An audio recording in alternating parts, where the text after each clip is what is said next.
I'm sorry, Dave. I'm afraid I can't do that.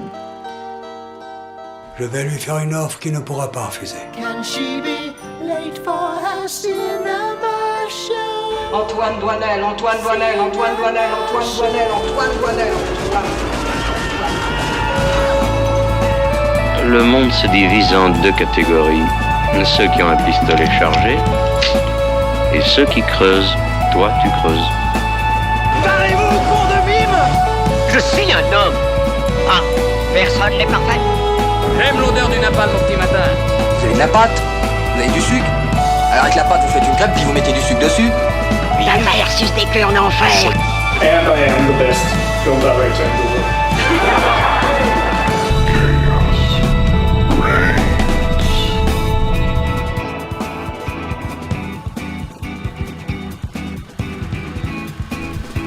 Bonsoir chers amis et bienvenue dans ce deuxième épisode de cette 8e saison de The Cinema Show. Et je sais, je vous dois des explications, mais avant toute chose, je m'appelle Hugo et si vous me resituez pas, Saint-Étienne, James Gunn, imitation de Mickey. Oh bref, du coup, je sais que vous avez fait mes adieux larmoyants dans l'épisode final de la précédente saison, puis que j'étais devenu Inoxtag dans une scène de régénération des grandes heures de Doctor Who. Bref, bon, en fait, cet épisode, il a été décanonisé, parce qu'en fait, TCS a été racheté, du coup, ils voulaient que je revienne, et j'ai dit non, ils m'ont proposé un chèque, j'ai dit combien, ils m'ont menacé avec un flingue, j'ai dit banco.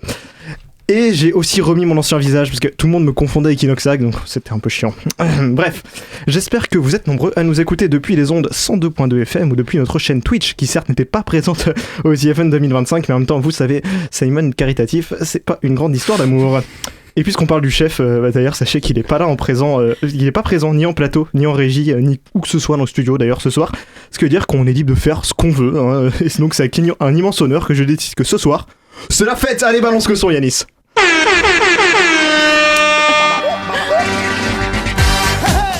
Et c'est parti, let's go, on commence le tour de des chroniqueurs avec celui qui est là chaque semaine pour nous abreuver de Seven pas ouf, c'est Maxime bien sûr, Maxime est-ce que t'es chaud? Hey, let's go!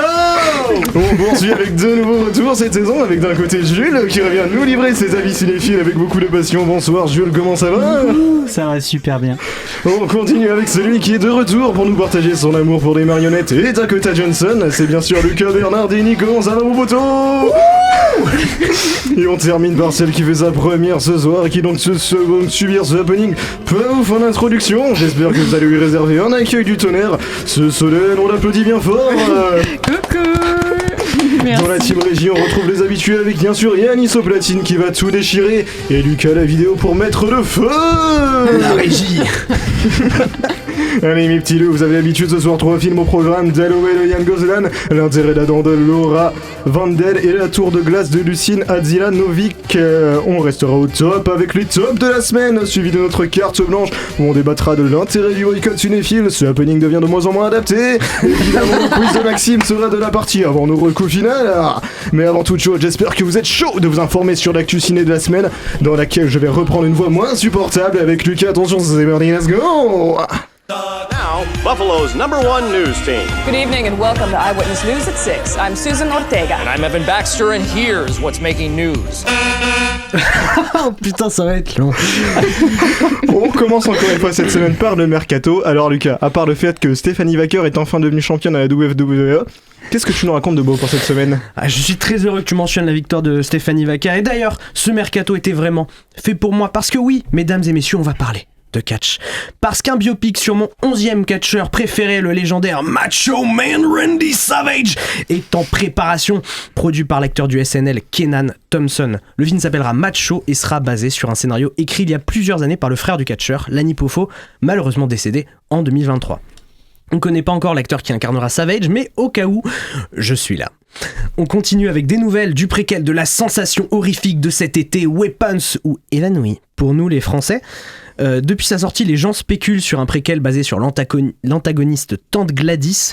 Et ben c'est maintenant officiel, Zach Cregger travaille bien sur le projet et a déclaré « Tout est vrai, j'en parle avec Warner Bros depuis un moment, on a une bonne histoire, je suis très excité par le projet. » Weapons étant un de mes films préférés de cet été, décidément ce mercato était vraiment fait pour moi. Ensuite, Karen Gillan, ma crush d'ado, renjoint Henry Cavill, Russell Crowe et David Bautista au casting du remake de Highlander par Chad Stahelski.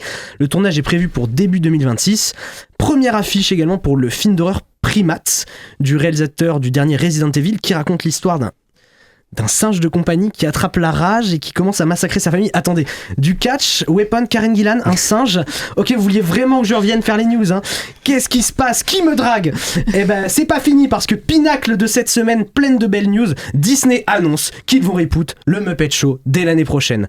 Après une tentative franchement pas très réussie en 2020, tentant de surfer sur l'ère du numérique, l'émission culte de Jim Henson reviendra dès l'année prochaine sur Disney+, avec une nouvelle formule malicieusement orchestrée par Seth Rogen et Evan Goldberg, mêlant tout de même toujours sketch, numéros musicaux et guest stars, mais aussi avec le retour de Kermit, Piggy, Fozzie et tout le gang.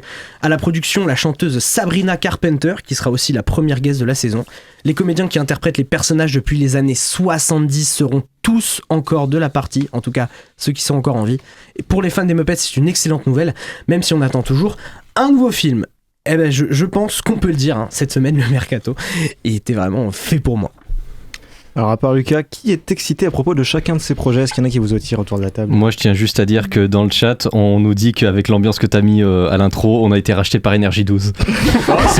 C'est une possibilité. Par MTV, j'aurais dit. Ouais. Aïe aïe aïe. Non, bah du coup le Mercato quand même, c'était ça le sujet. En vrai, vu que Lucas nous avait fait découvrir le film Les Muppets dans l'émission spéciale voiture que j'avais présentée, allez la voir, c'était génial. Il ramène la vie. En vrai, j'ai envie de voir ce que ça donne. Voilà, j'ai envie de m'intéresser aux Muppets, j'ai envie de voir ce que ça donne, j'ai envie de voir si ça peut rendre Lucas heureux. Aussi mauvais soit-il, ça peut peut-être me rendre heureux moi aussi. Voilà. Bah, moi, mais surtout, Seth Rogen et Evan Goldberg en plus. Ils ont l'habitude de relancer des franchises. Je trouve que c'est pas une mauvaise idée de les avoir mis sur les Muppets. Ça peut donner quelque chose de pas mal. Ils sont moins trash que d'habitude, ceci dit quand même. Mais ils sont pas toujours trash. Hein. Evan Goldberg, je crois qu'il avait fait le remake de La Famille Adams, alors c'était pas terrible. Mais il a pas fait que des trucs trash, donc why not? Et puis les Muppets, ils avaient déjà eu une version trash. Il y avait eu une parodie de The Office avec les Muppets. J'en avais parlé où c'est full blague de cul. Et franchement, c'était rigolo. Donc. Oui, mais bon, là c'est censé être la saga originale. Oui, avec Sabrina Carpenter. Oui, je pense que ça sera plus adapté pour les jeunes, mais ouais. Bon, pas tant que ça, peut-être avec Sabrina Carpenter. Ouais. Non, si le préquel d'Évanouie, bien sûr, j'ai très envie de voir. Surtout qu'à la base, on sait que c'est un chapitre qui était écrit, mais qui n'a pas été produit. Ouais. Donc il va l'étendre sur tout un film. Très heureux, très content de voir ça. Ça va étendre le lore un peu autour du film. Même si c'est dommage qu'on casse un peu le mystère, c'est toujours intéressant. Et puis Zach Cregger, c'était un nouveau cinéaste qui émerge et qui est très intéressant. On peut avoir confiance avec lui.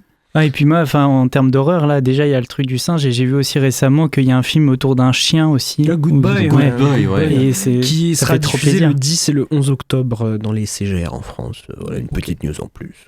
Oh, c'est gratuit. Bon, c'est gratuit. Il y a plein de films d'horreur sur les Juste dans les CGR, par contre? Oui, juste dans les CGR. Ah. Putain, va falloir aller à Latte. Moi, j'ai hâte de voir Primate. Oui, tu mets un singe, je suis content. Un singe et de l'horreur en plus. Un singe qui massacre des gens, moi je suis super. Ça va être la scène d'intro de Nope. Oui, mais c'est la meilleure scène. Voilà. Tu sais que c'est toi qui l'as lancé les transitions. Ah, pardon. On continue avec des nouvelles d'une galaxie lointaine. Très lointaine.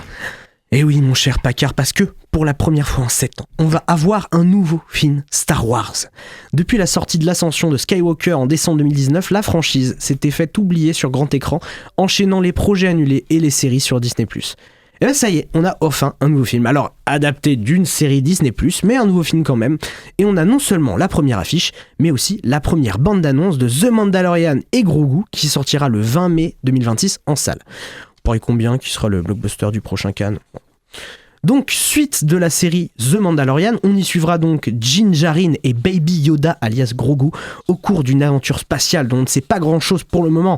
Au programme de la bande-annonce, de nombreux practical effects, ça fait plaisir, mais aussi des effets visuels numériques impressionnants et un Jabba in shape, des vaisseaux, des pistolets laser, bref, Star Wars est bien de retour. Au casting, Pedro Pascal en Din Djarin, mais pas trop parce qu'on ne sait pas vraiment s'il a fait le déplacement pour se mettre dans le costume ou s'il donne juste sa voix afin d'assurer une continuité avec la série. Bref, Sigourney Weaver, Jeremy Allen White, Johnny Coyne, tout ceci mis en scène par Jon Favreau, qu'on connaît tous très bien en tant que Happy Hogan dans le MCU, mais qui a aussi réalisé les 2 premiers films Iron Man, le live action du Livre de la Jungle et le live action du Roi Lion. Bon, perso, j'ai hâte quand même, je la trouve très cool cette bande-annonce, ça fait du bien de se dire qu'on va retrouver Star Wars au cinéma, d'autant plus que ce n'est pas fini parce que la franchise semble enfin repartir sur des bonnes bases avec la sortie en mai 2027 de Star Wars Starfighter de Sean Levy avec Ryan Gosling au casting. Alors, le retour tant attendu Star Wars sur grand écran, ça vous hype? Ouais, enfin, non, ok, je suis la seule. Non, mais alors, tu t'en fous, regarde, tu t'en fous, les deux sont aigris. Ok. Vas-y. Ouais, bah en vrai, moi, ça me hype un petit peu, quoi. Je sais pas, l'univers qui revient au cinéma, c'est... Oui, surtout depuis 2019, c'est surprenant c'est quand même qu'ils aient pas retenter carrément. quelque chose. Mais en fait, ils ont voulu retenter Avec quelque chose, mais à chaque fois, ça s'est raté. C'est ça. C'est ça. Ouais. Mais moi, ça me hype juste pas le réalisateur, quoi. C'est vrai que Jon Favreau. Mais comme pourquoi c'était c'est pas déjà Filoni, lui. quoi Mais comme c'était déjà lui à la base sur The Mandalorian, j'imagine que ça Après, fait The continuité, Mandalorian tu est vois. bien, donc. Ouais, The Mandalorian. Alors, j'ai moins la dernière saison. J'ai vu que la première saison. Ouais, moi, la première saison je me était suis bien. arrêté au. Et elle est bien. Ouais, la première saison, elle était bien. Ouais, mais du coup, il va falloir que je rattrape 4 séries pour pouvoir avoir un Star Wars. Moi, c'est ça, c'est très chiant. Ça fait chier. Parce que sinon, tu vas rien comprendre. Quand on n'est pas dans les séries, ça donne pas envie, quoi. En fait, genre faire la suite d'une série au cinéma ou faire la suite d'un film en série, c'est toujours absurde, quoi. Il faut qu'on passe sur un média où on n'a pas l'habitude, forcément. Ou alors, tu sais, il y a des films qui font des suites à des séries qui prennent le temps de réintroduire les personnages. Voilà. Moi, je pense à South Park, le film, t'as absolument pas besoin de voir la série, tu vois. Oui, même les Simpsons. Oui, bien sûr, les t'as Simpsons, le MCU à côté, qui est quand même plus proche de où il faut avoir vu toutes les séries, tous les films. Ou alors, il te récap ça, mais de manière très lourde. Ouais. Il y a Véro Laurent dans le chat qui dit Star Wars sans Harrison Ford, c'est pas Star Wars. Oh, le 8, c'est un super épisode et il n'y a pas Harrison Ford. Elle pourra regarder Captain America 4. Ensuite, parce que Maxime n'en a pas touché un mot la semaine dernière et que Lucas est un peu pour ça aussi, j'ai galéré. C'est pas grave. On va parler d'ici. Et oui, je vous avais dit que le mercato était fait pour moi. Et ben ce sujet aussi. Cet été, on nous a bombardé d'infos sur les prochains projets de chez DC.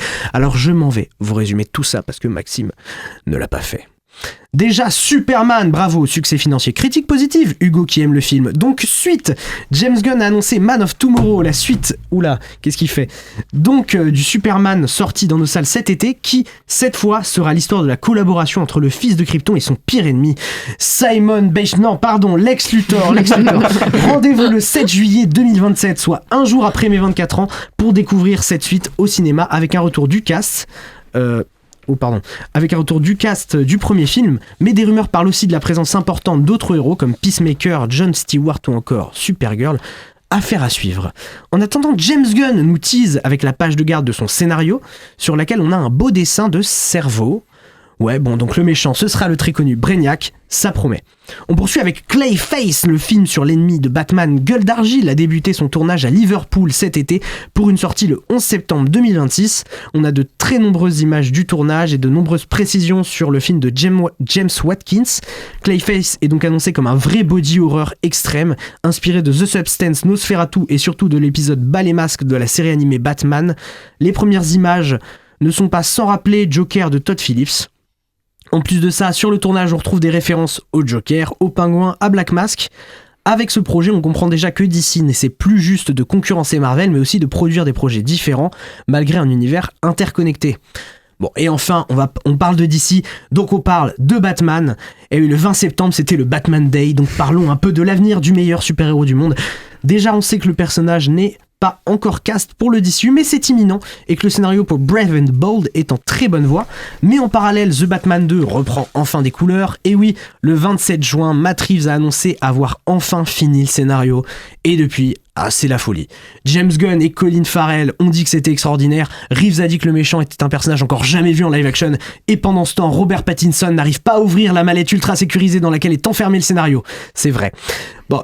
C'est pas grave, Robbie, t'as un peu le temps. Le tournage commencera au printemps 2026 pour une sortie le 1er octobre 2027. On espère que ce ne sera plus reporté. On rappelle que le film devait à la base se tourner en 2023. Mais tranquillement, et si jamais James Gunn a besoin de quelqu'un pour jouer Batman et qu'il a toujours pas trouvé, je suis là.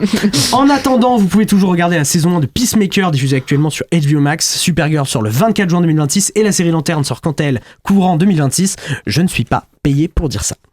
C'est moi qui paye. Je suis pas du tout intéressé par Man of Tomorrow. Non, je rigole. J'ai très envie de voir ça, forcément. La dernière fois qu'un film d'ici s'était appelé différemment de l'original, c'était The Dark Knight. De là à y voir un indice, pas du tout, je pense pas. Mais bon, j'ai quand même très curieux et surtout de voir enfin Brainiac en live action. Ça peut être formidable. Et surtout, je pense que Gueule d'Argile est un des projets qui me donne le plus envie pour 2026, vu que j'adore le body horror et que j'adore DC. Moi, Gueule d'Argile, c'est un de mes méchants DC préférés, un de mes méchants de comics préférés. Donc forcément, j'ai très très hâte.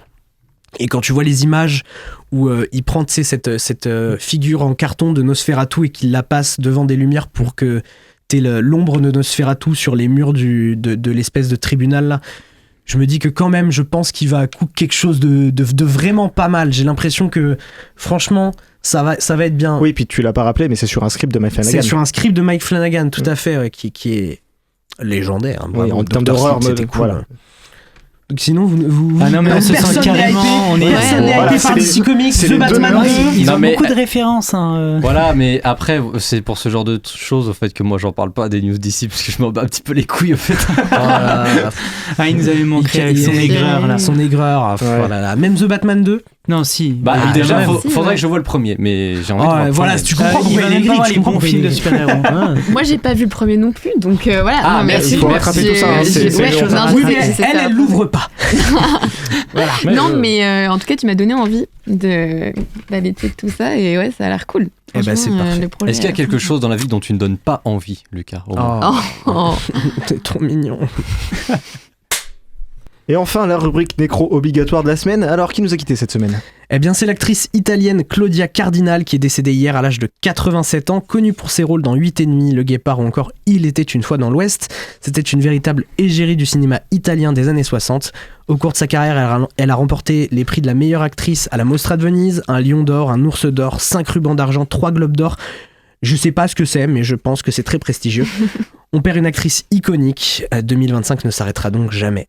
Alors, est-ce que qui avait quel rapport avec Claudia Cardinal Très bizarre cette phrase. Ouais. Est-ce que moi j'aimais bien l'actrice, je l'avais vue dans quelques films. Enfin, je me souviens surtout dans Le Pigeon. C'était la première fois que je la voyais. C'est un film sur Maxime, bien sûr. Merci. Wow. Je t'aime, pardon. Et non, Il était une fois dans l'Ouest, elle est fantastique, oui, mais bien sûr. c'est à peu près tout. Mais après, c'est vrai que ça fait mal de voir ces légendes quand même. Déjà, quand l'année elle commence sur David Lynch, tu te dis qu'elle va mal finir. Mais... Puis on a eu Redford il y a une David semaine. Lynch, Robert Redford. On le dit à chaque décès, mais qu'est-ce qui se passe, quoi? Est-ce qu'un producteur a trouvé le Death Note et... Qu'est-ce qui se passe, ou alors il s'est trompé, parce que franchement, parce que moi j'écrirais pas le nom de Lynch. Non, mais c'est un malade. Moi je call l'année prochaine James Gunn. Je call des décès. Moi je call l'année prochaine Maxime Valette. Luc Besson, allez. Bon, écoutez, merci Lucas pour ces news. Ça va être l'heure d'ouvrir les débats de la semaine.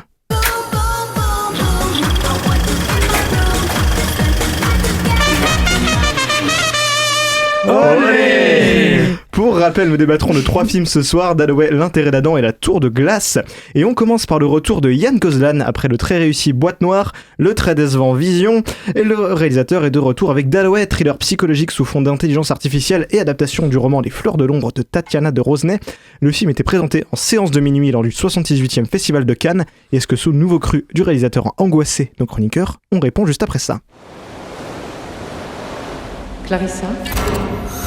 Clarissa! Bonjour Clarissa. Il est 7h10. Test négatif. Remets-moi où j'en étais hier, s'il te plaît. Je vais réécrire ça là-bas. Tu vas y arriver. Since its creation, the Residence mission has been to support the artists who give themselves to their art. Vous en êtes où dans votre écriture? Tu n'as pas l'air satisfaite. Tu peux lire ce que j'ai écrit? Ce soir, Lucas sera mort. Il va mourir le jour de son anniversaire. Et il est avec la voix de Lucas. Ce soir, je serai mort. Je vais mourir le jour de mon anniversaire. Shouldn't share your personal life with your AI. Continue, maman. Continue d'écrire. Reprends ta voix, s'il te plaît. Bien sûr, pardon. C'est la dernière fois que tu as vu Lucas? Pourquoi tu veux savoir ça? He wants to be your friend, to get to know you inside out. Je perçois de l'hostilité envers moi. Si tu as des inquiétudes... Ce qui te fait dire que j'ai des inquiétudes. Ton silence. Dalloway, je suis filmée en ce moment? Non, Clarissa. Tu me vois bien, là? Maman, c'est important que tu prennes tes médicaments. Pourquoi tu me mens, Clarissa? Je le sens à ta voix. Souhaites-tu te remettre au travail? Clarissa?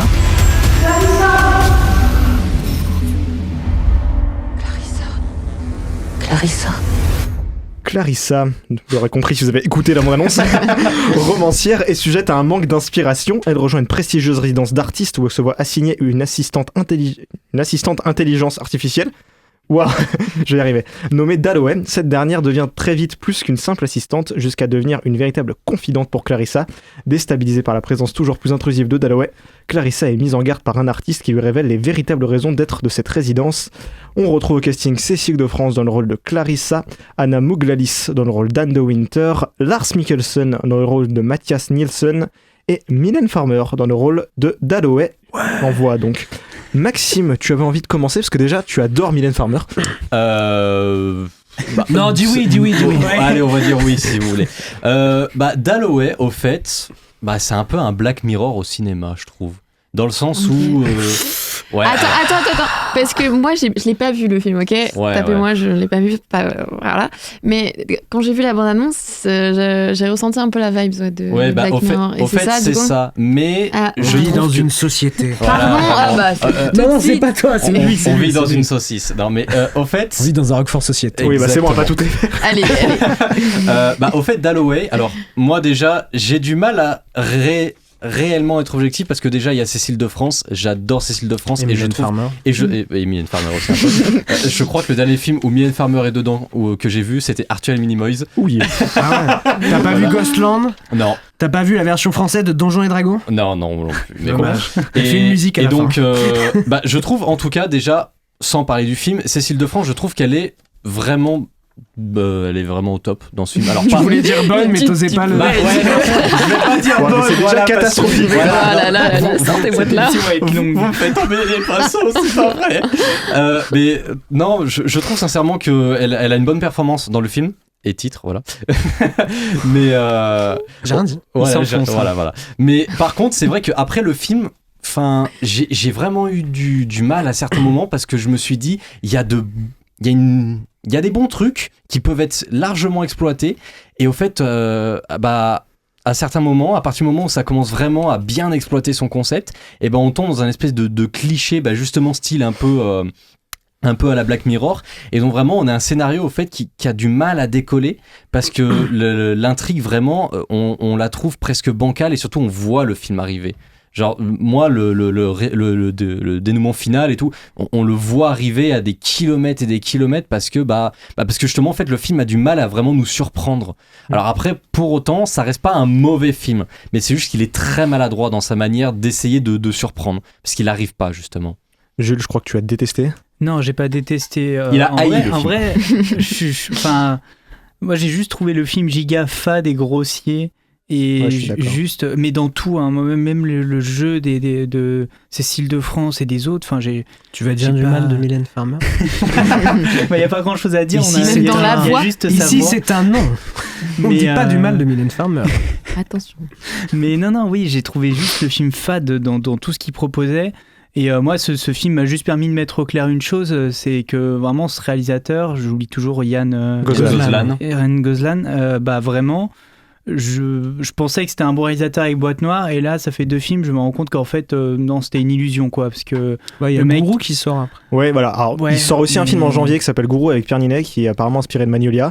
Mais du coup, je me demande si ça n'a pas du coup parce que vraiment, ces films n'ont aucune saveur. Genre Dalloway, il a aucune saveur. Black Mirror, c'est marquant parce qu'il y a une esthétique forte. On sait pas où ça va, ça nous surprend. Là, Dalloway, j'ai rien ressenti. Je me suis vite ennuyé. Le scénario, il est ultra linéaire. Surtout. L'esthétique, vraiment la réalisation, tout est fade. Surtout que le film prend le sujet très actuel de l'IA, mais il refuse complètement de se mouiller en fait. Il dit oh j'aime bien, non mais j'aime pas, j'aime bien, j'aime pas, je sais pas. En fait, je m'en fous, même mes fleurs, je m'en fous, quoi. Il y a pas trop d'avis du coup sur. C'est pas vraiment une critique non plus. C'est le truc très basique, quoi. C'est les IA, si on l'utilise mal, elles sont méchantes, et si on l'utilise bien, elles sont gentilles. C'est soit gentil, pas méchant, c'est pas gentil d'être méchant. Ouais, c'est. Ah ouais, ok. Bon, Lucas, tu veux peut-être essayer de défendre un peu. Je trouve ça quand même relativement rare, ce truc de si on les utilise bien, c'est bien, et si on les utilise mal, c'est pas bien. Tu vois, genre cette vision-là des IA. je l'ai pas beaucoup vu au cinéma. C'est surtout au cinéma, c'est surtout attention, les IA, c'est dangereux. Mais non, machin. mais parce que des fois, elles sont aussi glorifiées sans qu'on le sente. Tu vois, genre, je pense par exemple à Jarvis dans les Iron Man, tu vois, où c'est toujours un truc montré cool. C'est un contexte différent. Oui. Parce que Jarvis dans Iron Man, le film n'est pas là-dessus. Tu vois, mais quand un film aborde le sujet de l'IA frontalement, en général, c'est pour en dire du mal. Et alors, moi, Dalloway, il me semblait que c'était quand même beaucoup pour en dire du mal, mais... Bah oui, moi aussi, j'en ai vu. Je l'ai vu à Cannes, donc je m'en souviens plus. Alors, je tiens à annoncer une chose, on l'a pas vu à minuit. Je m'en souviens plus exactement. C'était à 8h30 du matin, on était à la tête dans le cul. Oui, c'est vrai que c'était à 8h30 du matin. On était à la tête dans le cul. Non, mais il me semblait que c'était quand même assez critique. En fait, c'est la fin qui casse tout. Ouais, en fait, moi, j'ai tiré le truc que c'était. Oui, mais la fin est critique. justement négative parce qu'il cède à ça. Enfin, parce qu'elle. Spoil. Oui, Désolé. spoil. Désolé, Faute, mais elle cède à la chose. Donc pour moi, c'est une vision clairement négative du truc. Mais je trouvais quand même ça intéressant aussi d'aborder le thème. Alors, effectivement, ça fait grossier, je suis d'accord avec toi. Et ça fait aussi peut-être un peu boomer sur les bords. Ouais. Mais le fait d'aborder le sujet de l'intelligence artificielle dans la création artistique, je trouvais ça intéressant. Je trouvais que c'est un sujet... C'est ça. En fait, il y avait un truc à faire, mais je trouve que, voilà, comme dit, il a tout fait les trucs, c'est boomer... fade, enfin même c'est un peu fourre-tout je trouve et ça fait que c'est un peu indigeste mais quoi. Je suis pas forcément en désaccord avec toi. L'idée de base est pas mauvaise en soi, je suis bien d'accord là-dessus. Moi franchement j'ai passé un bon moment devant le film à Cannes, je trouvais que la tension fonctionnait mine de rien. En tout cas elle a fonctionné sur moi. Moments, ouais. Je trouve que la fonction début parce que plus le film passe et plus j'ai vraiment l'impression qu'au fait en fait il a rien quoi. Tu te dis il a beaucoup de cartes et en fait il fait non, en fait il bluffait. Vraiment le film bluffait. En fait il a super allégorie. Non mais il a pas de twist, il a pas bien trouvé vraiment. Pas sûr qu'il bluffe. En fait, il a pas vraiment de twist, il a pas vraiment de point de scénario important à révéler. En fait, il te fait croire qu'il va être complexe et qu'il va te révéler des choses et au final il va retourner un petit peu en rond en fait. C'est vrai qu'en fait finalement, il essaie de te faire croire qu'il va dans une direction un peu capillotractée et puis il retombe très vite sur quelque chose de très simple. Là où Boîte Noire, c'est ça beaucoup mieux je trouve. Oui. Boîte Noire te fait croire à un scénario mais en fait a autre chose à te proposer derrière quoi. Il te dit pas on va revenir au début. Ouais. Il a fait un bon trailer et voilà. On m'a dit beaucoup de bien d'Un homme idéal qui est sorti en 2014 aussi. Ouais. Aussi avec Pierre Ninet d'ailleurs je crois. Oui. Merci chers amis pour vos avis sur ce nouveau film de Yann Gozlan. On vous encourage comme d'habitude à vous faire votre propre avis en salle.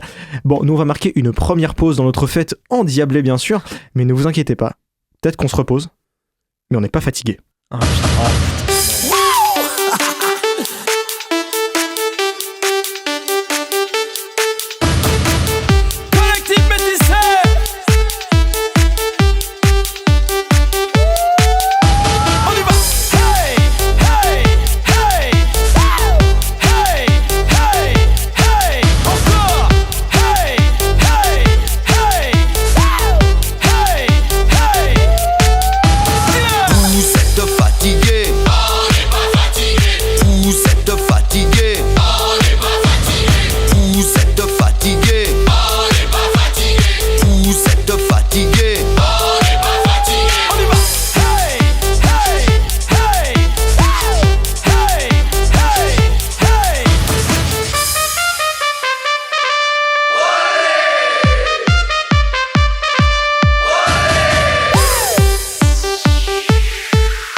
fatigué. On n'est pas fatigué. Vous êtes fatigué. On n'est pas fatigué. Vous êtes fatigué. On n'est pas fatigué. Vous êtes fatigué. On n'est pas fatigué. Vous êtes fatigué. On n'est pas fatigué. Vous êtes fatigué. On n'est pas fatigué. Vous êtes fatigué. On n'est pas fatigué. Vous êtes fatigué. On n'est pas fatigué. Vous êtes fatigué. On n'est pas fatigué. Vous êtes fatigué. On n'est pas fatigué. Vous êtes fatigué. On n'est pas fatigué. Vous êtes fatigué. On n'est pas fatigué. On y va. Hey, hey, hey. Hey, hey, hey. Encore. Hey, hey, hey. Hey, hey, hey. Fatigué, fatigué. On n'est pas fatigué, fatigué, fatigué. On n'est pas fatigué, fatigué, fatigué. On n'est pas fatigué, fatigué, fatigué. On n'est pas fatigué. Vous êtes fatigué. On n'est pas fatigué. Vous êtes fatigué. On n'est pas fatigué. Vous êtes fatigué. On n'est pas fatigué. Vous êtes fatigué. On n'est pas fatigué. On y va. Hey, hey, hey. Hey, hey, hey. Encore. Hey, hey, hey. Hey,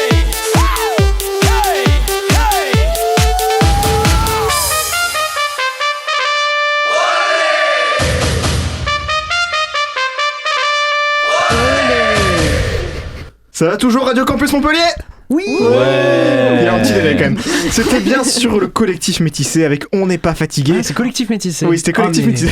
On en apprend. D'ailleurs, collectif métissé, le chanteur porte toujours, je sais pas pourquoi, un t-shirt de Superman. Rien à voir. Bah, il est peut-être fan. Ouais. Il est fan de James Gunn. Non, je pense pas. On va tout de suite changer d'ambiance, hein, je pense, et reprendre notre émission avec notre deuxième film de la semaine, qui est aussi le deuxième film de sa réalisatrice, puisqu'après Un Monde en 2021, Laura Vandel est de retour avec L'intérêt d'Adam, et je vous propose qu'on y plonge tout de suite. Moi, je m'appelle Lucie. Je travaille ici dans cet hôpital. Est-ce que ma maman, elle peut rester avec moi pour dormir? La juge a accepté de vous laisser venir 2 fois par jour pour lui donner à manger. Ce que vous lui donnez, ça comble pas les besoins d'un enfant de 4 ans. Il a des carences, il a un retard de croissance. L'urgence, c'est que le gamin reprenne du poids et s'en sorte sans séquelles. Sans sa mère, ça marche pas. Il se laisse dépérir. Il faut qu'on fasse avec elle. Je peux pas laisser tout seul. Elle peut pas rester au service. Tu sais comment ça peut tourner. La mère d'Adam est toujours là, c'est normal. Si cet enfant est séparé de sa mère, ça va avoir des conséquences dramatiques. Je veux pas que mon fils se retrouve dans un foyer. Une mère isolée, elle est en perte totale de confiance et on l'aide pas, qui le fera? Je me bats tous les jours, seule, depuis qu'il est né sans rien demander à personne. Elle est dangereuse pour cet enfant. Elle est en panique. C'est pas notre problème. Si, c'est notre problème, justement. Il faut appeler la sécurité, il faut la sortir de force. C'est la seule manière de la faire changer. J'appelle la police? Non, pas encore. Tu te rends compte des risques que tu prends? Je sais ce que je fais. C'est nous qui gérons l'enfant quand il se réveille 10 fois par nuit en appelant sa mère. Dis-leur que tu veux rester avec moi. Voilà, il veut rester avec moi. Forcez la porte. Non, non. Pourquoi vous voulez pas me laisser tranquille? Vous avez besoin d'aide, Rebecca. Tu es allé trop loin. Arrêtez-vous, stop! Gâchez pas tout maintenant.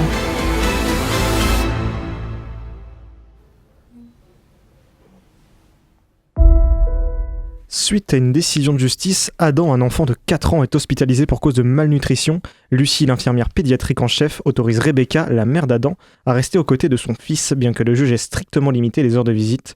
Mais lorsque Rebecca refuse obstinément de quitter Adam, les choses se compliquent. Dans l'intérêt de l'enfant, Lucie fait tout son possible pour aider la mère en détresse.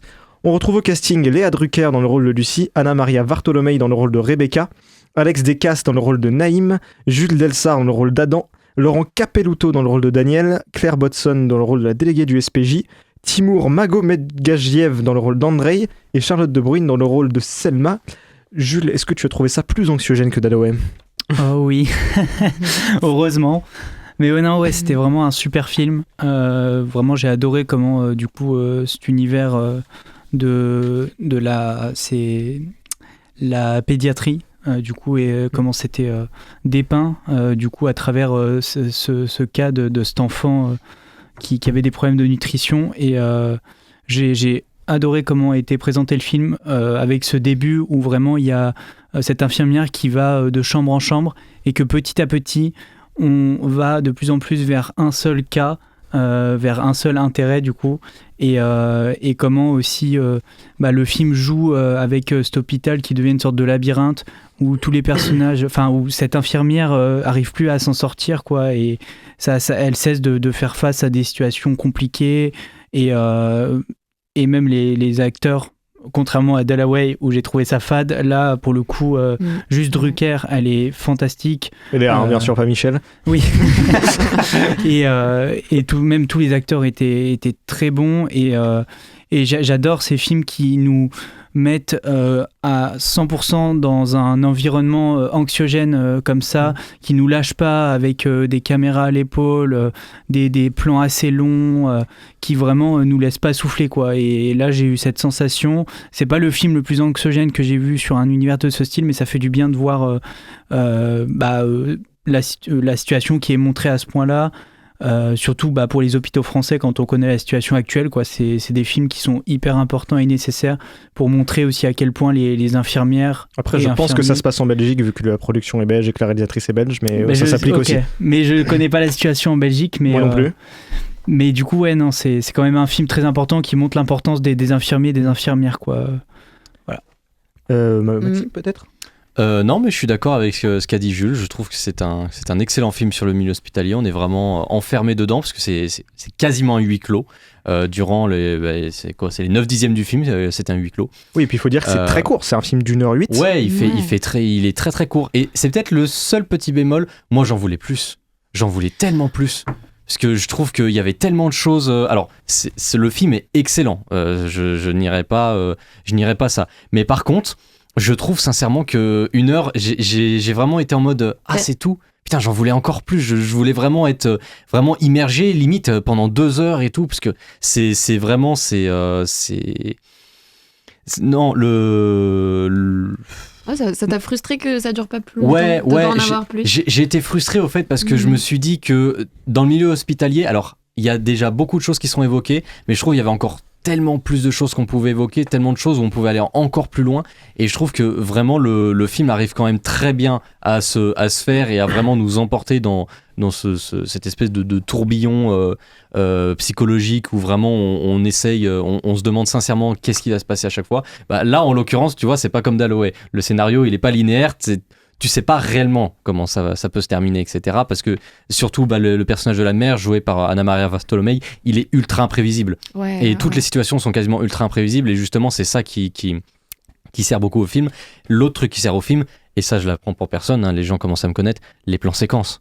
Magnifiques, ces plans séquences magnifiques, et surtout ces plans séquences qui sont ultra resserrés sur les personnages avec un fond qui est extrêmement flou, où on se concentre vraiment sur les personnages et même sur leur visage.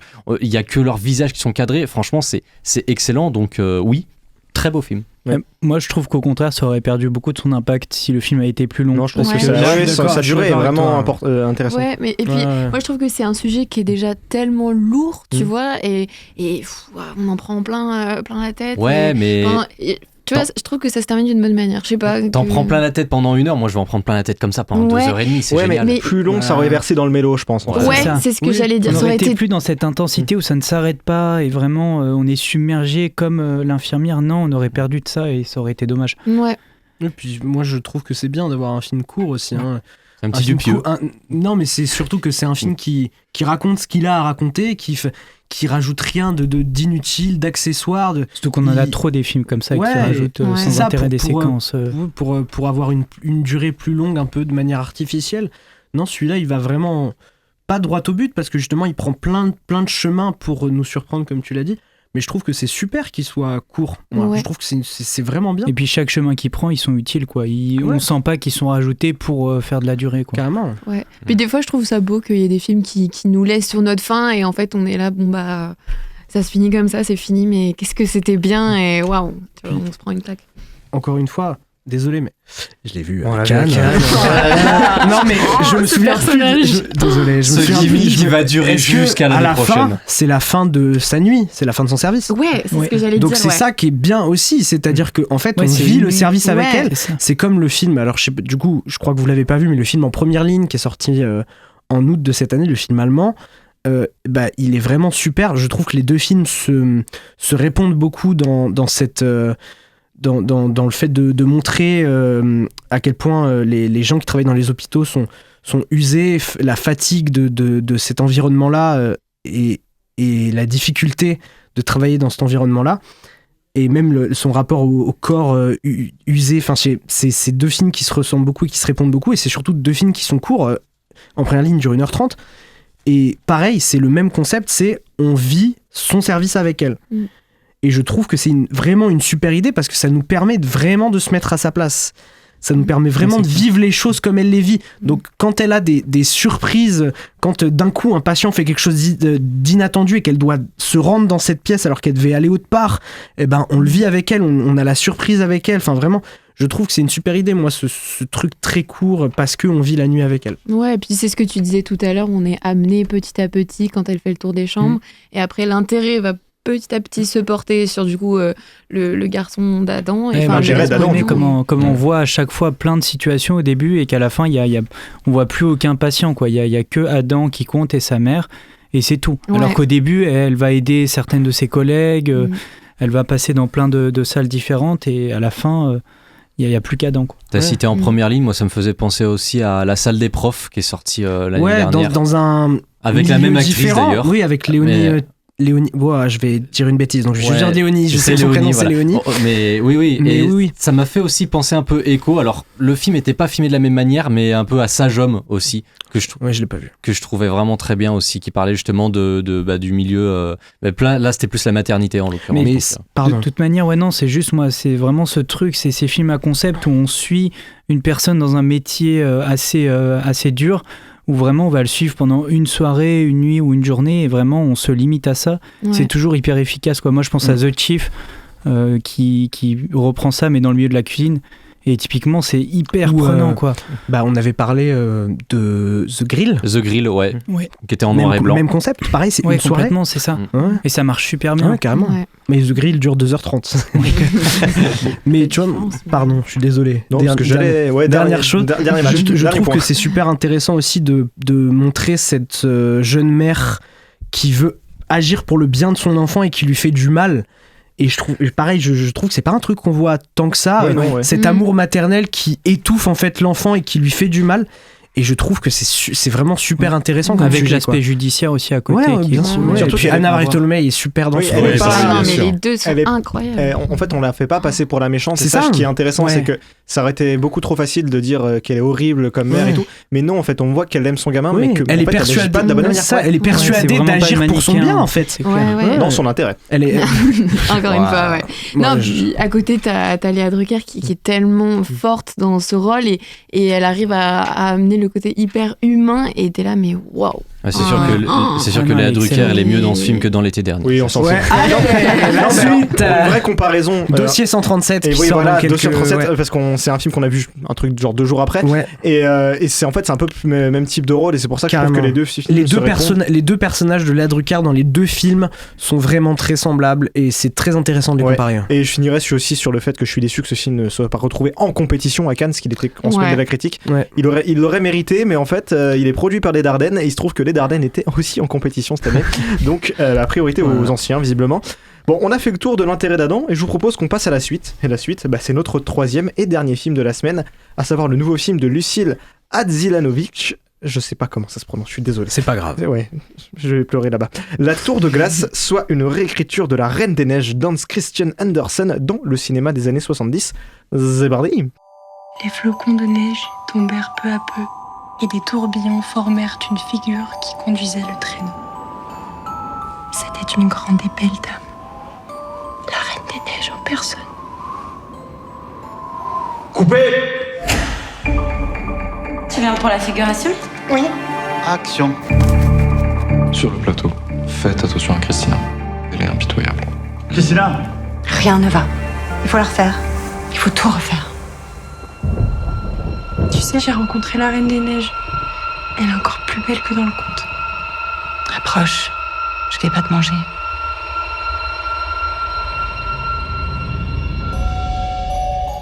Ça te plaît de travailler sur ce film? Oui. J'aime la reine. J'aime qu'elle soit immortelle. Mais elle est seule. Elle a son royaume. Tu crois que ça suffit?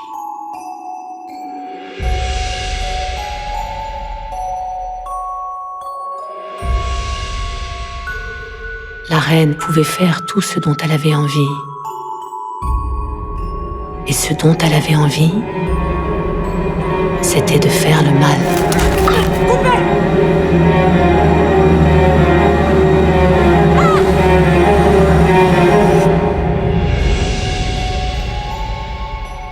Quoi qu'il arrive, on sera liés pour toujours. Années 70, depuis son village de haute montagne, Jeanne, 15 ans, rêve de quitter l'orphelinat de son enfance et découvrir le monde. Fuguant vers la ville et ses lumières, elle retrouve refuge dans un hangar. Au matin, lui apparaît la Reine des Neiges, éblouissante. Le hangar se révèle être un studio où se tourne un film adapté du conte. Christina, la star qui incarne la reine, règne sans partage sur le plateau. On retrouve au casting Marion Cotillard dans le rôle de Christina, alias la Reine des Neiges, Clara Pacini dans le rôle de Jeanne, Auguste Dill dans le rôle de Max, Lilas Rose Gilberti dans le rôle de Chloé, Marine Gesbert dans le rôle de Stéphanie et Gaspard Noé dans le rôle de Dino. Putain, c'était lui. Oui, parce que c'est le compagnon de la réalisatrice. Je suis pas allé vérifier, mais pendant tout le film, je regardais, je faisais... Est-ce que c'est Gaspard Noé? Avec sa moumoute trop bizarre. Oui, c'est le compagnon de la réalisatrice. Ok. Ouais. Ça doit être marrant à la maison. Alors Solène, qu'est-ce que tu en as pensé? Eh ben écoutez, moi je suis allée au cinéma et je ne m'attendais pas du tout à ça. Je m'attendais à un truc de science-fiction, un petit peu dans le délire science-fiction plus fantastique, même vraiment un conte de la Reine des Neiges, quoi. Et en fait pas du tout. J'étais complètement ailleurs, et sauf que j'ai trouvé que c'était un peu lent. Le début du film, je l'ai trouvé vraiment ça met du temps à se mettre en place, et après on sait pas trop où ça va. Il y a des personnages qui communiquent entre eux, mais en fait sans vraiment communiquer, et du coup c'est un film globalement que j'ai pas trop apprécié, et au final je sais même pas pourquoi. Donc est-ce que c'était le but du film de nous mettre un peu dans cette situation où on sait pas trop quoi en penser, on est un peu mal à l'aise, mais en même temps il y a des plans qui sont magnifiques, et des fois l'image est super belle, donc j'ai autant apprécié que détesté. Donc je dirais que j'ai pas trop aimé, mais je lui trouve quand même des bons côtés. Voilà. Ouais, je pense un mot pour bien le résumer, c'est Arte, quoi. Ouais. Bah écoute, Lucas, toi par exemple, qu'est-ce que tu en as pensé? Moi en fait, j'ai été très partagé. Alors pendant peut-être les 30 premières minutes du film, j'ai été très partagé parce que je trouve que la DA est absolument fabuleuse. Enfin, visuellement c'est dingue, les costumes sont dingues, les décors sont dingues, la photo est dingue. Marion Cotillard est dingue, ça se. Marion Cotillard est complètement folle. Non, mais je trouve que elle devient parfaitement ce personnage. Super, oui, elle est super aussi. La musique est super, c'est très envoûtant, ça te met dans une atmosphère particulière qui est franchement. Qui a un mood un peu spécial que j'ai trouvé assez mi-féerique, cool. mi-angoissant, quoi. Ouais, c'est ça. Exactement. Et je trouve cette émission, c'est juste de l'angoisse. Ouais. Non, mais je trouve que sur ce point-là, c'était vraiment bien. Mais en fait, je ne comprends pas où le film veut aller. Ouais, genre, ça, je sais pas. Effectivement, c'est super long. À un moment, tu te demandes vraiment, mais quand est-ce que ça se termine? Parce qu'on comprend pas où ça va. J'ai subi la moitié du film, moi. Ouais, je suis d'accord avec toi. On comprend pas où ça va. Et pourtant, voilà, moi, je suis plutôt du genre à bien aimer les films contemplatifs où vraiment on fait juste plaisir à regarder des trucs splendides. Et là, en l'occurrence, effectivement, visuellement, c'est splendide, mais je n'ai tellement pas compris où le film voulait m'amener et pourquoi il voulait m'amener à cet endroit-là et pourquoi cette fin et pourquoi ce personnage, et je ne comprenais pas où il voulait aller, et malgré le fait que voilà, et moi je trouve qu'il y a des scènes qui ressortent un petit peu, je pense au corbeau. Ouais, je l'ai noté. Il y a des scènes qui ressortent, voilà. Ah, d'ailleurs, j'ai vu un petit débat par rapport à ça, parce que c'est un film qui, du coup, a fait appel à une dresseuse de corneille. C'est une corneille, pas un corbeau. Pardon. Ouais, non, mais. Excusez-moi pour toutes les corneilles qui nous regardent. T'es un peu Pierre Stigmate aussi, il faut dire. Ah, c'est vrai que j'ai la myopie des oiseaux. Je suis désolé. Non, bah en fait, c'est parce que du coup, c'est une vraie corneille qui a été utilisée, qui, on voit dans certaines scènes, se fait un petit peu maltraiter. Bah ouais, ça m'a fait mal au cœur cœur, ce Ouais, truc-là, et de donc, monter de la du coup, il y chope a et que t'as une la petite cornée polémique qui se là-dessus débat. aussi parce que on peut aussi faire des oiseaux. Des oiseaux, c'est pas les animaux les plus difficiles à reproduire en animatronique ou en image de synthèse, donc pourquoi Ouais. Non, mais je trouve que le film a d'énormes qualités visuelles et esthétiques, mais vu que ça raconte pas grand-chose et que c'est très long, c'est pas un très bon moment. Et c'est dommage parce que voilà, encore une fois, en termes de DA, c'était peut-être un des films les plus impressionnants de l'année. Et en fait, il en fait pas grand-chose. Ouais. En face, sur le plateau, qu'est-ce que vous en avez pensé ?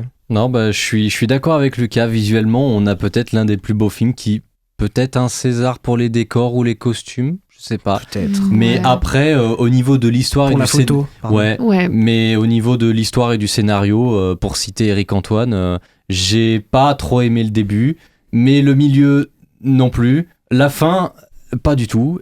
Et l'ensemble, encore moins. Vraiment. J'aime bien le fait que t'aies vraiment des rêves très très très très précis. Ouais. Non, mais tu le fais bien.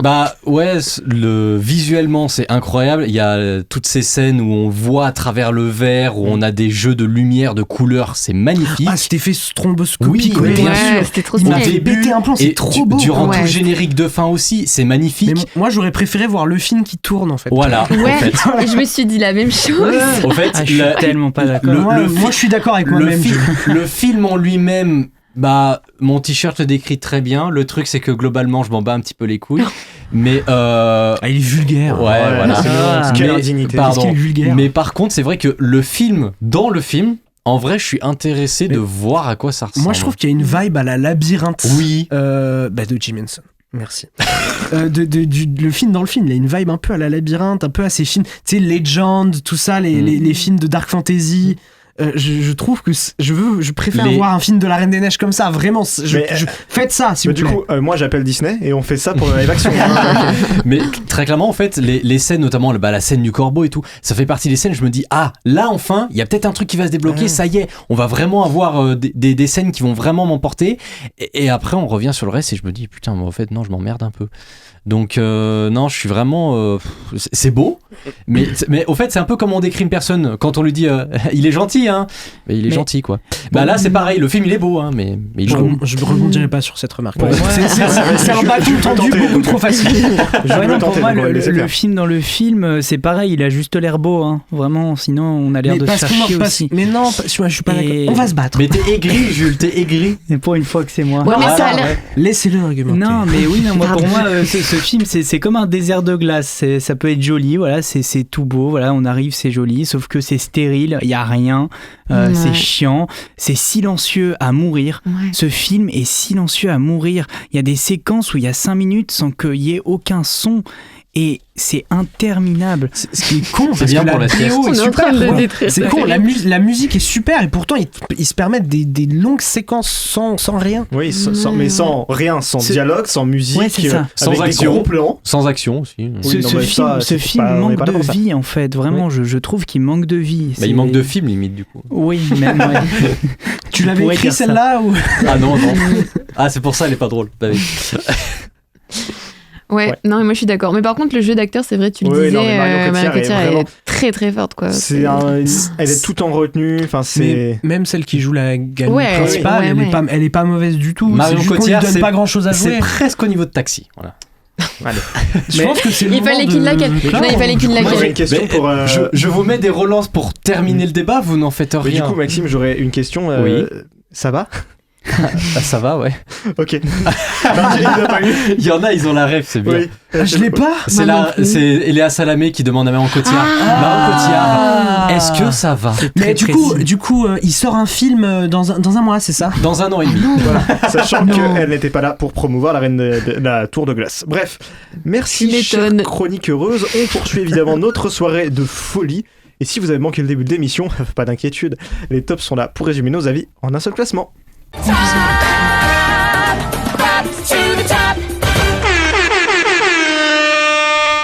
Comme chaque semaine, chaque chroniqueur nous donnera son top 1 et on finira par le top de l'équipe de TCS. On commence par toi, Maxime, ton top 1. L'intérêt d'Adam. Jules. L'intérêt d'Adam. Lucas. L'intérêt d'Adam. Et Solène. L'intérêt d'Adam. Eh ben, moi aussi, c'est également l'intérêt d'Adam, très peu de suspense. À la 3e position, on retrouve Dalloway. À la 2e position, Nino. Ah, il est là. Ouais. Il est là. Nino qu'on embrasse, il il est revenu. regarde. Et à la 1re position, sans grande surprise, l'intérêt d'Adam. Mais non. Alors, mais je non. vais me tourner vers Maxime parce que je sais qu'il a vu encore 40 000 trucs. Oui. Donc tu as le droit à 2 phrases par film. D'accord. Alors Nino, C'est c'est super sympa. Alors ouais, C'est mon super poste, sympa. comme oui, pote. je peux pas le Non, poster, c'est pas grave. J'ai envie de le voir. Nino, c'est un bon premier film, mais je suis vraiment resté sur ma faim. J'en attendais Encore plus. Par contre, on a William Legbill dedans. Legbill, pardon. Toujours aussi génial, Oui, voilà. Comme d'habitude. Allez. Et l'autre film que j'ai vu, c'est Les Tourmentés avec Ramzi Bedia et Nell Schneider, je crois c'est. Le concept même du film, qui est la chasse à l'homme, n'est pas présent dans l'intégralité du film. Donc je n'ai pas compris pourquoi, en fait. On fait tout un truc sur ouais, chasse à l'homme, elle y est pas. Le film s'arrête avant. Donc j'ai pas compris pourquoi. Ok. Qui d'autre a vu un de ces 2 films ou d'autres sorties de la semaine? Moi j'ai vu une autre sortie de la semaine. Parce que vous en parlez pas, mais il y a un film qui cartonne quand même au box-office actuellement. C'est le film Demon Slayer, La Forteresse Infinie. Alors je suis désolé, j'en parle, t'as pas l'air très emballé. Non. Mais effectivement, du coup, c'est une suite à l'animé que je n'ai pas vu. Mais j'ai quand même trouvé ça pas mal. Franchement, c'est vraiment visuellement très beau. Je pense que les fans d'animé s'y retrouveront. Je pense que les fans de Demon Slayer s'y retrouveront. C'est juste dommage qu'il n'y ait pas de fin. Aïe aïe aïe, mais est-ce que t'as compris sans avoir regardé la série? Ah oui, enfin, pas tout. Après, il n'y a pas de fin parce Mais que bon. la série n'est pas encore terminée. Non, il n'y a pas de fin parce qu'apparemment ils veulent faire 2 autres films derrière. Ah, oh, mais ouais, ça ok. n'excuse pas le fait qu'il n'y ait pas eu vraiment une fin en fait. C'est vraiment le film s'arrête en milieu d'une action. Ah, Ouais, c'est atroce. ok. C'est vraiment Ah, con. Qui d'autre? Non. C'est bon? Aïe aïe non. On en reprendra pas? Eh bah ok. Les tops sont faits, il est maintenant temps d'atteindre le point de la soirée. On part sur un débat politique. Ouh. Merde. Ouais. Bon, bah tout de suite, la carte blanche de la semaine.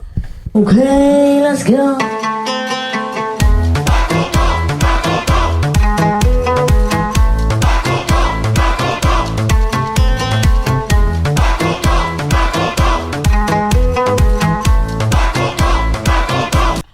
Bon, on n'arrête pas de déconner depuis tout à l'heure, hein, mais on va revenir sur quelque chose de plus sérieux avec notre carte blanche.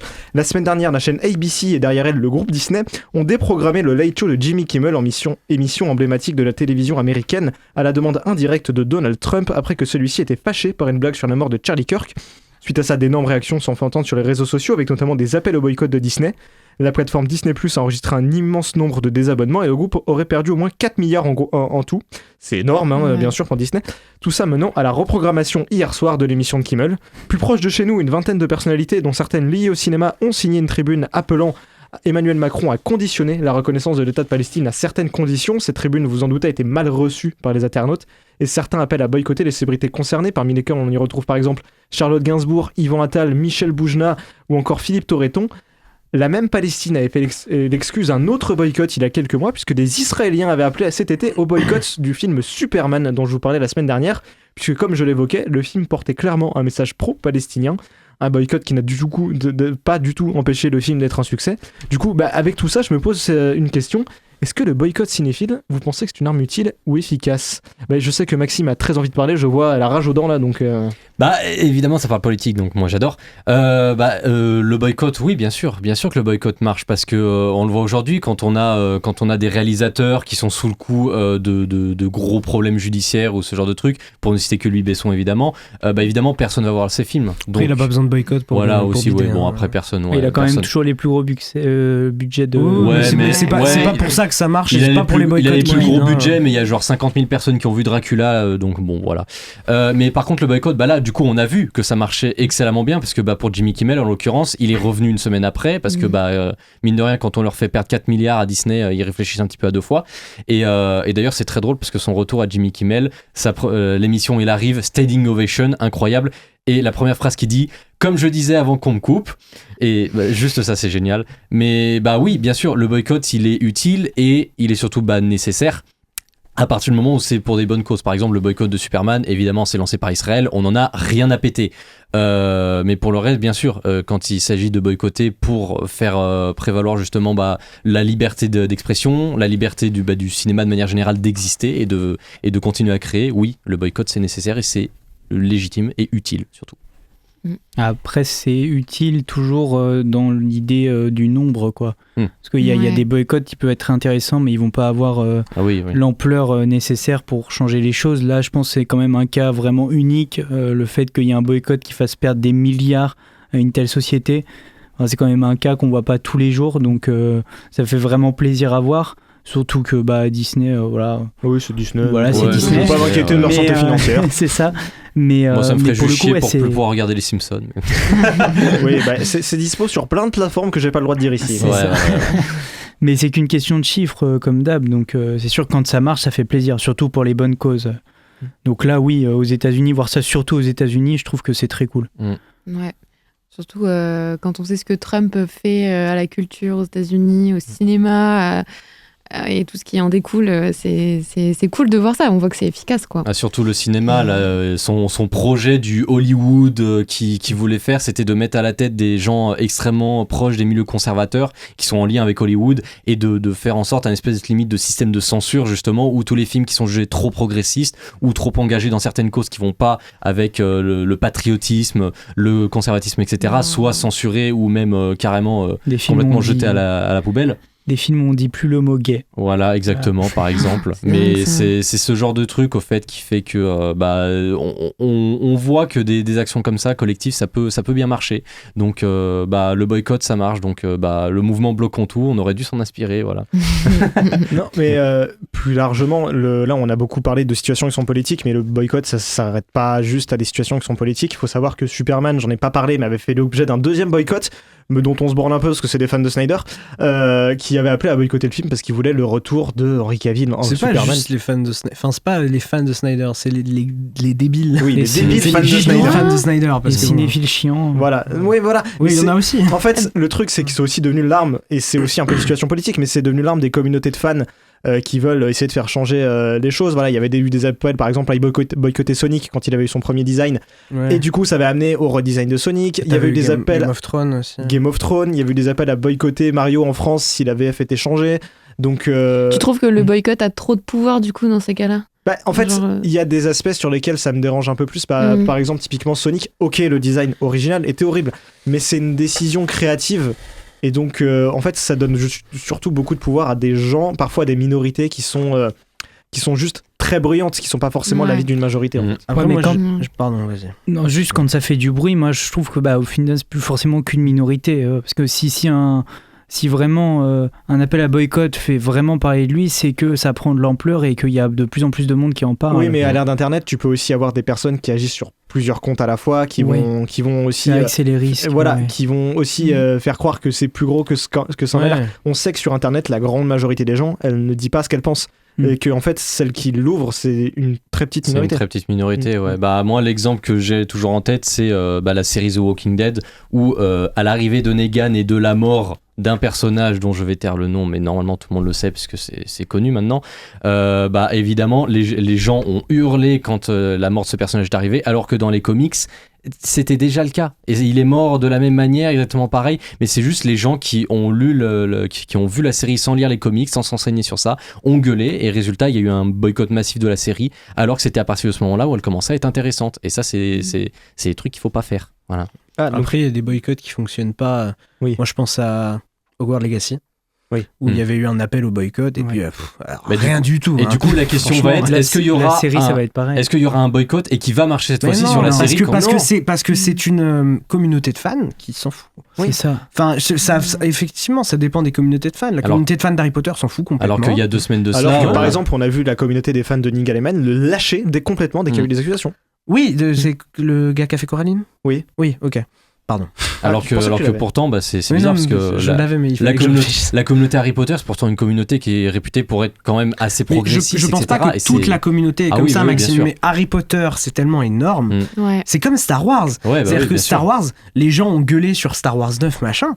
Mais c'est les gens. Surtout le 8 en fait. Oui, le 8, mais aussi le 9, tu vois. Mais je pense que la majorité des gens qui l'ont vu ont apprécié, tu vois. Parce que c'est une communauté absolument énorme, faite de plein de gens de milieux très différents. Harry Potter, c'est pareil. Et c'est des gens qui s'en foutent complètement. Il y a que des gens dans les extrêmes qui vont vraiment ouvrir leur gueule pour dire je suis pas d'accord. On reparle vite fait de Luc Besson, mais tu vois, Dracula, il a quand même fait 600 000 entrées. C'est pas énorme, mais c'est pas honteux.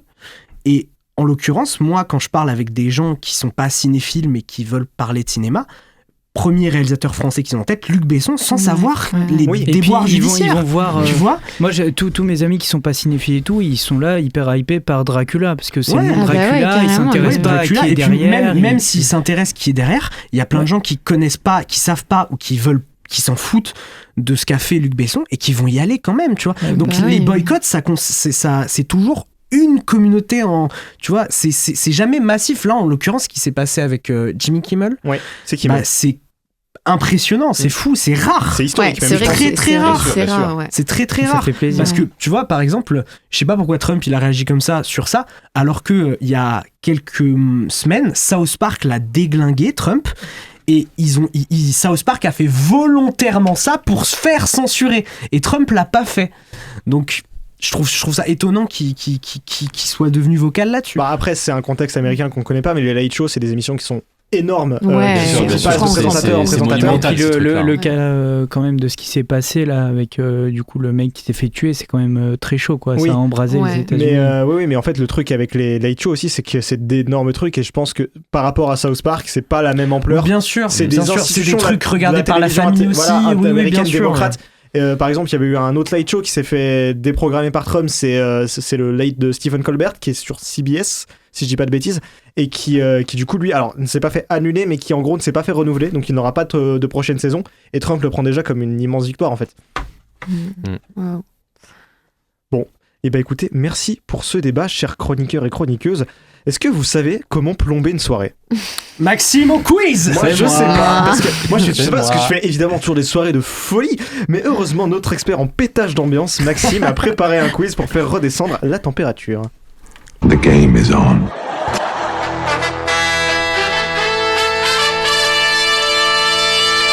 It's gonna be legendary. C'est la mer Noire. C'est votre ultime bafouille. I am sure, et alors I am tout à fait sure Que j'ai raison et que vous avez tort. Oh my god. What? No. Oh, hi, Mark. Anyway, lead on. Allons-y. Bonsoir. C'est parti. Ouais. Bonsoir à toutes et à tous et bienvenue dans ce superbe quiz. Donc, les équipes de ce soir, nous avons Solène et Lucas avec Solène en chef d'équipe contre Jules et Hugo avec Jules en capitaine d'équipe. Question numéro 1, c'est dans le titre. Vous devez trouver le titre du quiz qui est un jeu de mots entre le mot quiz et l'un des titres des films dont nous avons évoqué ce soir. Donc à savoir, il y a Dalloway, il y a L'intérêt d'Adam et il y y a évidemment La Tour de Glace. Ok. Soit le quiz de glace. Moi, il faut savoir que Maxime est quelqu'un d'extrêmement pervers. Donc ça va être Avec un la tour nom de de glace. merde. Ah. Non, c'est même pas pour ça. Si je peux vous donner un indice, je n'ai pas mis taxi dans le titre du quiz. Ouais, ok, d'accord, super. Ok. Donc en vrai, comme tu veux, parce que t'es chef d'équipe. Waouh, tu Moi j'irais bien sur ça, c'est juste un moyen de te jeter la responsabilité pour son totalement. Pas du tout. Ça peut pas être un truc trop simple comme la tour. Vous partez sur Le quiz de glace. le quiz de glace et pour vous comme ça fait différence.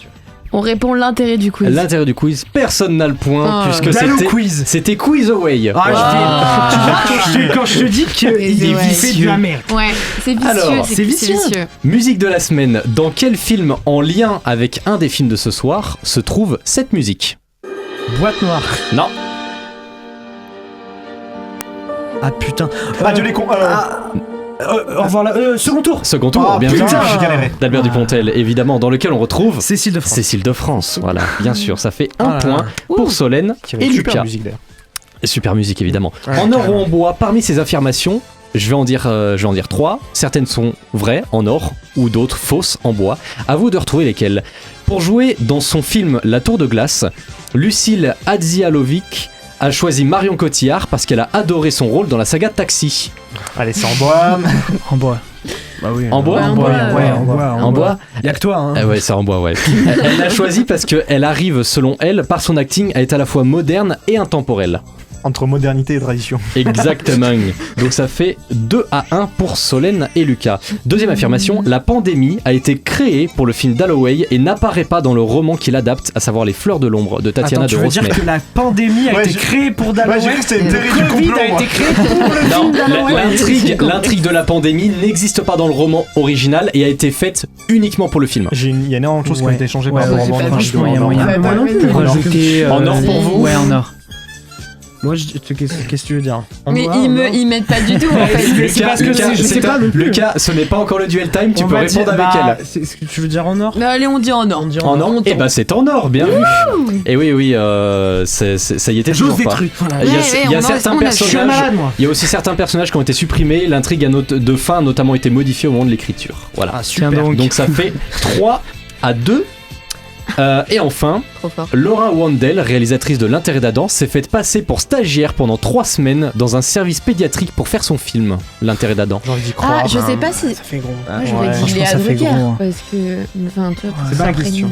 Oui, mais parce qu'il a pu la modifier, tu vois. C'est peu une info qui peut bouger. Ouais, mais alors du coup, s'il a modifié. Vous dites en bois. Ouais. Ben non, moi je dis en or. Non, tu ne penses pas? Moi je pense que c'est en bois.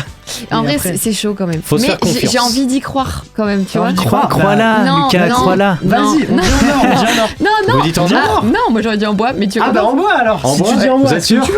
Je sais pas. Ah il va falloir décider. En bois. En bois. Et bah c'était en or. Ouais, voilà. Mais je vous l'ai dit. Et oui, elle était à l'hôpital Sainte-Pierre à Bruxelles. Voilà. Faut écouter ton Donc ça fait 3-2 toujours un petit point d'avance pour Solène et Lucas. Là qui a dit, je vais vous dire une citation. 2. Non. Ben non, on a perdu. On a perdu. 3-2. Alors là qui a dit, qui a prononcé cette citation que je vais vous lire? Honnêtement, je le relance tout le temps pour savoir, parce que j'ai vraiment envie de faire partie de cet univers. Et je ne veux pas dire que je suis déçu. Bautista? Oui, Dave Bautista, bien sûr, à propos de son souhait de tourner avec James Gunn. Ouais. Voilà, tout à fait. Comme par hasard. Tu l'as pas eu. À chaque fois qu'il y a une citation sur James Gunn, je l'ai pas. Ouais, c'était Bautista, donc. Ouais, bah t'es pas un vrai fan du coup. Allez, alors, donc. Il a juste un t-shirt avec sa tête dessus. 4-2, et ce soir, le quiz spécial est sur Marion Cotillard. J'espère que vous avez bien révisé ces classiques. Taxi 2, Taxi 3. Allez, alors, c'est qui celui-là? Dans quel film peut-on voir ce personnage incarné par Marion Cotillard si je vous dis La Rose? Taxi. Non. Le Petit Prince. Le Petit Prince, bien sûr. Le Petit Prince, évidemment, sorti en 2015. Ça fait 5-2. On gagne grâce à toi. Question numéro 6, un extrait, un film. Dans quel film avec Marion Cotillard peut-on entendre cet extrait? Taxi. C'est Les Mignons, bien sûr. Mais oh là là, ça va très vite. Il est trop fort. Les Mignons, dans lesquels en VF elle joue Scarlett Overkill. Mais La Letterboxd. Quel film a reçu cette critique négative sur Letterboxd, dans lequel évidemment il y a Marion Cotillard? Taxi. Non. On sent vraiment que ce film a été réalisé par un homme blanc pour des hommes blancs. Non. Inception. Non. En plus de cela, il romantise également le rêve américain où une femme au foyer vous attend. Edith Piaf. Non, vous, l'homme. Hein? Le Wood Street. Non, vous, l'homme. Vous l'homme enfermé dans sa prison de clôture blanche, cet homme blanc qui enchante aussi chaque femme qu'il rencontre, est le héros de sa petite ville et réduit ensuite les monstres de ce monde en esclavage dans un cirque. Non. Oh putain.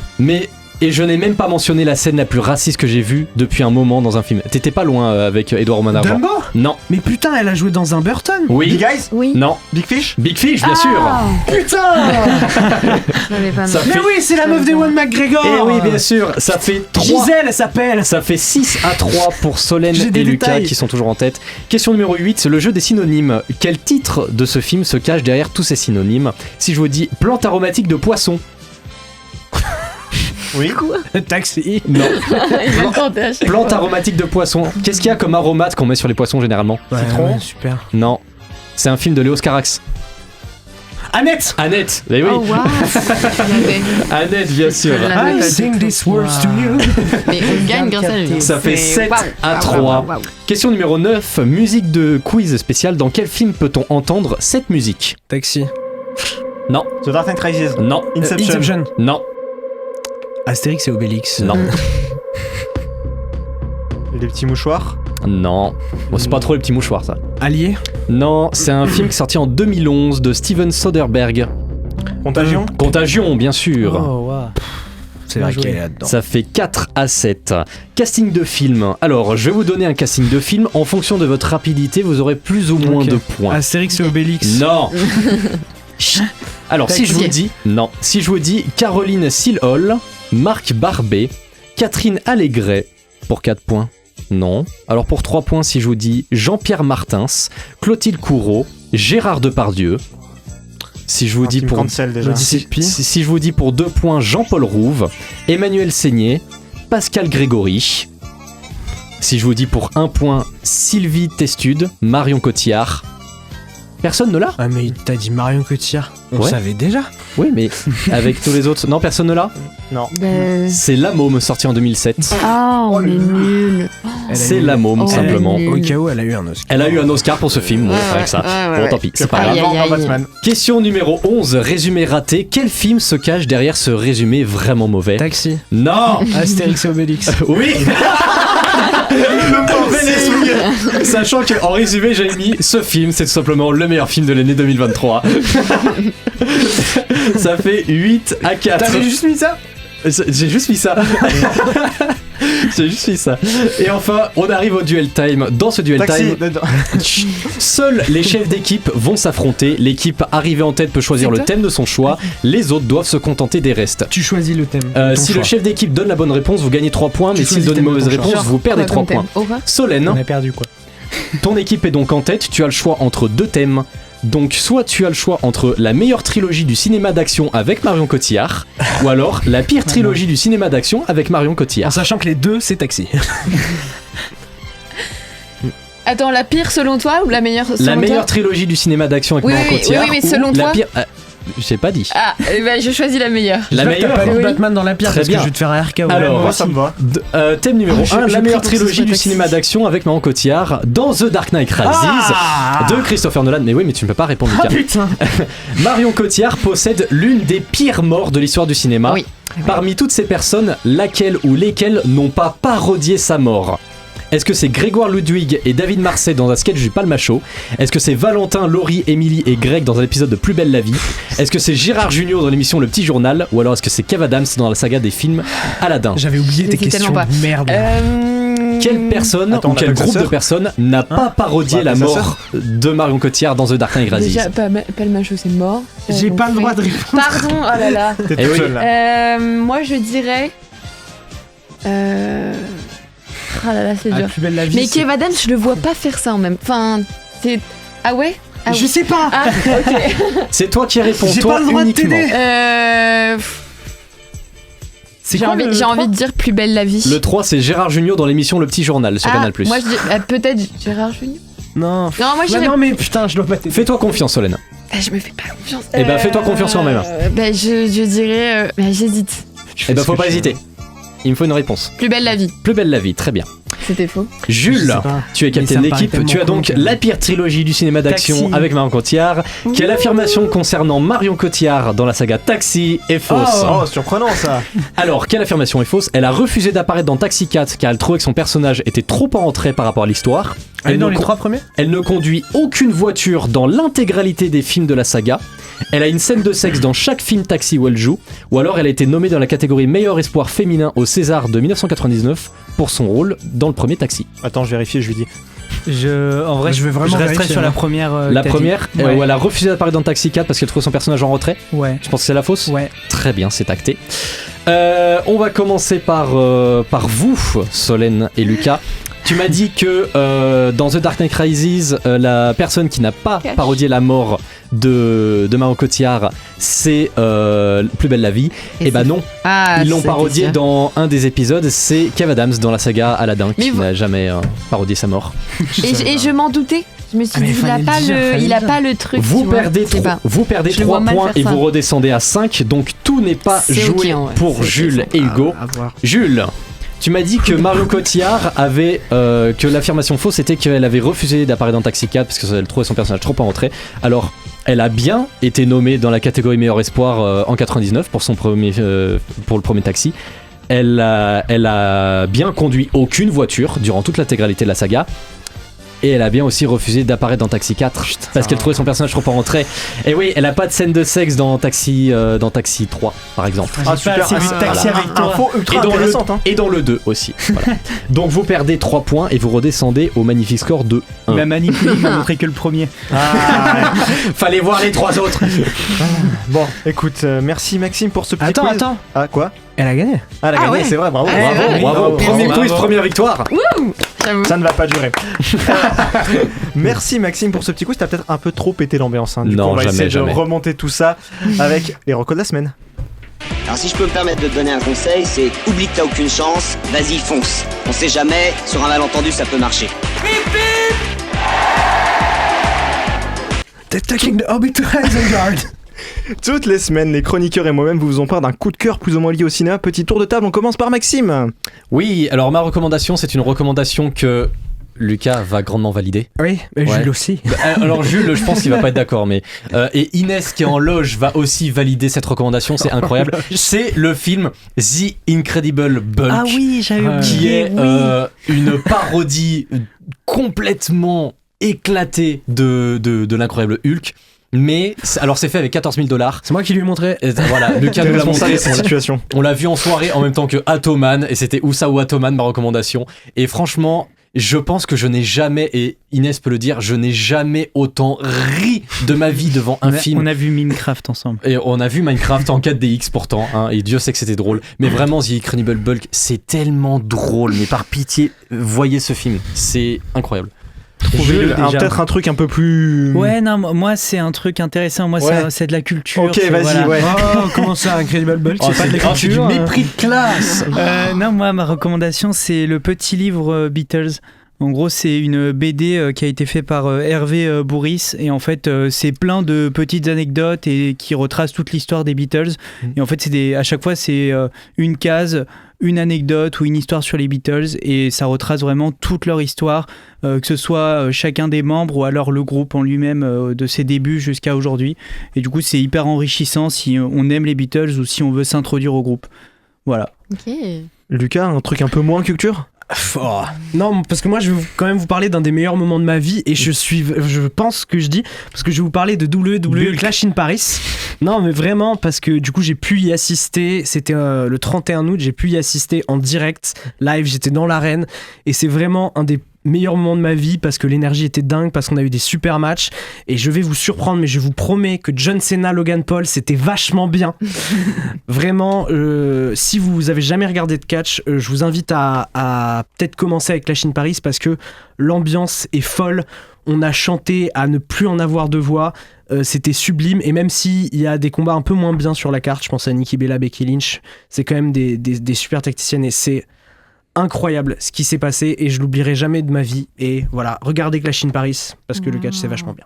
Solène, pour finir. Moi j'ai la sortie du nouvel album de Blood Orange, je ne sais pas si ça vous dit quelque chose. Il s'appelle Ezox Oni et il est très cool, c'est doux, c'est touchant, c'est un peu mélancolique et vraiment c'est du miel pour les oreilles. Genre il y a de la trompette, de la guitare, du piano, de la violoncelle, enfin tout ce qu'on aime. Donc franchement, allez écouter, c'est très très cool. Et c'est une reco validée par Simon. Ouais, j'ai vu ça aussi. Ouais. Et bah, il a validé. Est-ce que c'est vraiment bien? Non, vraiment les musiques sont très cool. Après moi c'est le genre de musique que j'aime, peut-être pas vous, mais elles sont très chouettes. C'est quel genre? C'est un peu un mélange de hard rock, indie. J'ai noté aussi R&B, jazz. Enfin, c'est un peu chill, mais hybride, en même temps entraînant quoi.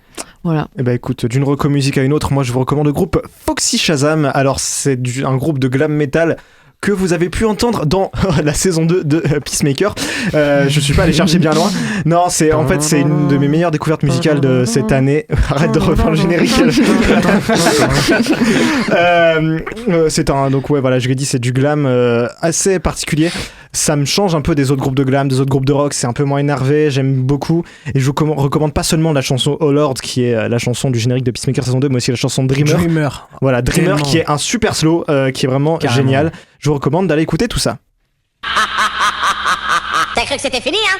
Eh ben non!